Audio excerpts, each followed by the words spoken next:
श्री रघुनाथ मिश्रा जी के घर में शादी का माहौल है, सभी तैयारियों में मशरूफ है।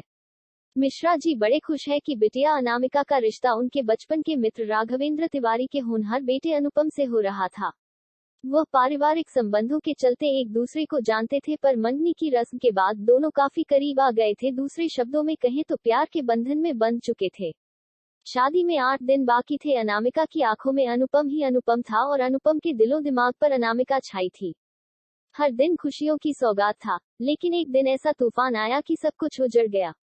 अचानक एनडीए पुणे से फोन आया कि फ्लाइट लेफ्टिनेंट अनुपम का लड़ाकू विमान दुर्घटनाग्रस्त हो गया। खबर सुनते ही अनामिका बेहोश हो गई, सदमा बर्दाश्त नहीं कर सकी। अनुपम की लाश टुकड़ों में मिली। दोनों परिवारों पर दुखों का पहाड़ टूट पड़ा। होश आने पर हॉस्पिटल में अनामिका पागलों की तरह चीखने चिल्लाने लगी। मिश्रा जी समझा बुझा के बेटी को घर ले आए। आते ही आंसुओं में डूबी अनामिका ने खुद को कमरे में बंद कर लिया। दूसरे दिन कमरे से बाहर निकली तो पिताजी के होश उड़ गए। जिस बेटी के हाथ पीले करके डोली में बिठाने का अरमान उम्र भर पाला, उसे सफेद साड़ी में देख मिश्रा जी व्याकुल हो उठे और बेटी को गले लगाकर खूब रोए। फिर समझाया कि जब शादी ही नहीं हुई, विधवा होने का क्या औचित्य है। अनामिका पिताजी से नजरें नहीं मिला सकी। बहुत जोर देने पर बताया मंगनी के दौरान अनुपम के जिद करने पर मंदिर में भगवान के सामने वह पति पत्नी बन चुके थे।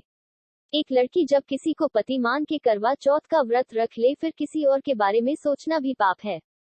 बेटी की बातें पिता के गले न उतरी, पर वे ये सोचकर चुप रहे कि समय के साथ सब ठीक हो जाएगा। पर ऐसा कुछ नहीं हुआ। एक दिन अनामिका बेहोश होकर गिर पड़ी। तब डॉक्टर शिखा राय ने अनामिका के प्रेग्नेंट होने की पुष्टि की।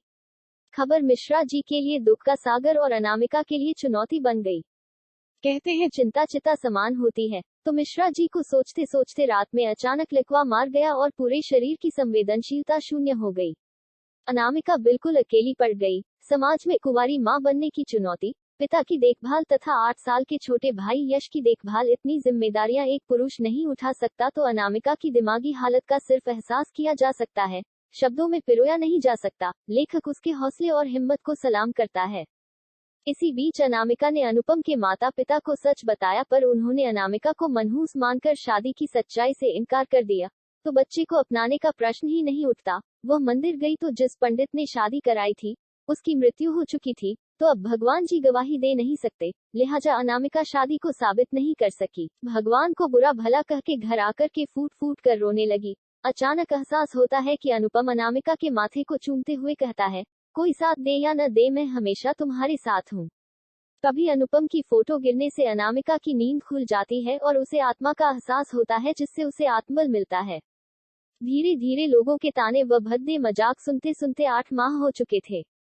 सारे रिश्तेदारों और पड़ोसियों ने नाता तोड़ लिया था, तो यश के साथ अकेले ही अनामिका विनायक हॉस्पिटल पहुंची और एक लड़की को जन्म दिया। लड़की की आंखें अनुपम की तरह हल्की नीली थी। अब अनामिका का रिश्ता 100 से ले रहा था। नन्ही सी जान की मुस्कान के सामने सारे दुख दर्द फीके पड़ चुके थे। बेटी की हिम्मत और सच्चाई तथा समाज की कुरीतियों से विरोध का साहस देख मिश्रा जी को अपनी बेटी पर नाज था, पर समाज के ठेकेदारों को कोई हमदर्दी नहीं थी। पूनम के चांद की तरह छोटी बिटिया शिवी तिवारी बड़ी होने लगी। अनामिका उसे सीने से लगाकर रखती और अच्छे संस्कारों के साथ साथ सही गलत की शिक्षा भी देती। स्कूल तथा आसपास शिवी से कोई पूछता कि उसके पापा कौन हैं, तो वह तोतली जुबान में अकड़ के गर्व के साथ कहती, my father name is flight lieutenant Anupam Tiwari. लेकिन बच्चों को अपने पापा की गोद में खेलते देख वह उदास होकर माँ की गोद में आ जाती, पर माँ से कुछ न कहती, क्योंकि माँ को रोता नहीं देख सकती। फिर चाहे पापा की तस्वीर से अकेले में घंटों बतियाती। सांवले रंग की मनमोहक छवि वाली शिवी एक होनहार लड़की थी। पढ़ाई में हमेशा अव्वल रहती, पर उसका भी जीवन माँ की तरह चुनौतीपूर्ण रहा। वह भी फाइटर पायलट बनके अपने पापा का सपना पूरा करना चाहती थी। इसलिए उसने NCC alpha grade C certificate किया और डायरेक्ट एनडीए में सेलेक्ट हो गई। अब शिवी के अरमानों को पंख लग गए थे। उसका ध्यान हमेशा अपने लक्ष्य पर रहता।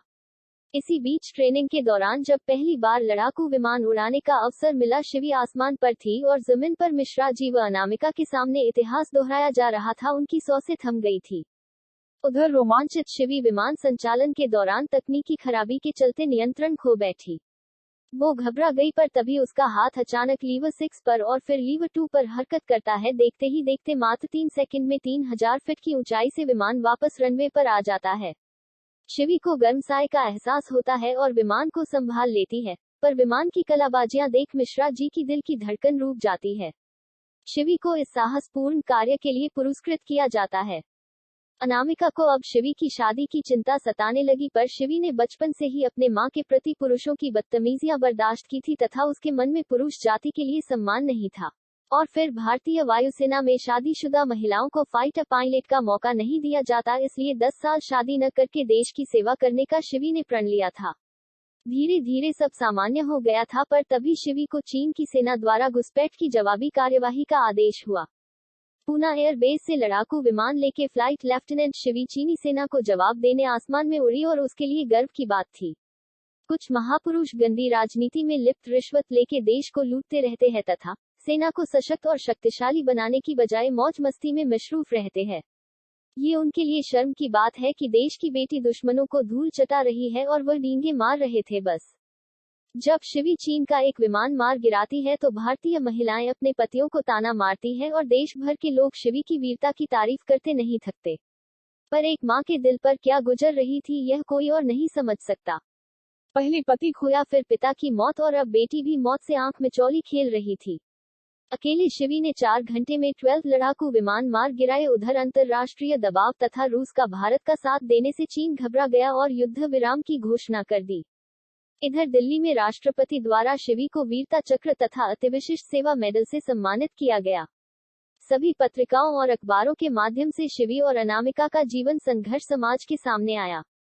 कभी जिस बिन ब्याही मां अनामिका को लोग ताने मारते, उसकी बेबसी को मनोरंजन का सामान समझते थे, वह आज भारत तथा विश्व में साहस व आत्मबल का प्रेरणा स्रोत बन चुकी थी।